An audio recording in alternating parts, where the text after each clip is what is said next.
And we're back. Finally made it to the house, but in reality this is actually just a couple days later. Here it sits since the last time I rode it. Still got some of that Texas dust on the swing arm, or actually all over the motorcycle. Right there on the gas tank and anywhere else you look. It has developed more oil leaks, but it only did that right after it got home, so it hasn't really progressed.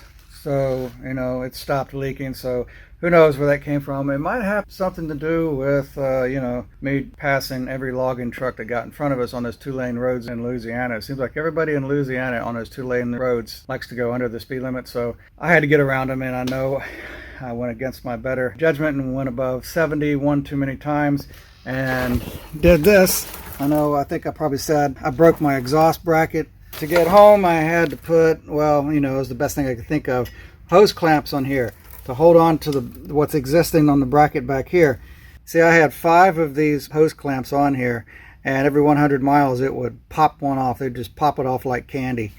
So I got 2 left, and I don't think you can see it because of the lighting, but inside this exhaust it's wet and mucky. And I was told that as I was shifting through the gears, I was told by the guys behind me, every time I'd shift through the gears on the highway it would blow smoke out the front exhaust. So my front exhaust is burning oil.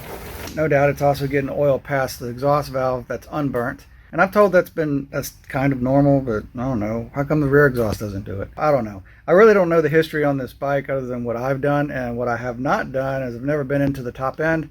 And as far as the bottom end goes, I've only been into the nose cone and replaced the cam and lifters and cam bearing. Maybe before the next adventure on it, maybe I'll pull the motor out one day and just take it to Kenny and have his special guy go through it. I don't know.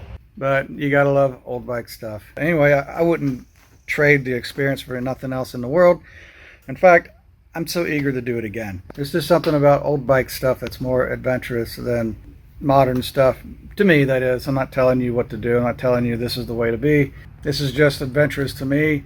You know, I'm not saying don't do it either, but if you go for it, and it's going to be your own personal adventure, and if it don't work out for you the way you wanted it to work out, remember I didn't really tell you to do that. So this is just what I'm doing. I don't know what else I can tell you about the trip other than it was awesome. So anyway, until the next saga or next whatever, you guys keep the rubber side down and you be good to yourselves, all right? Thanks a lot.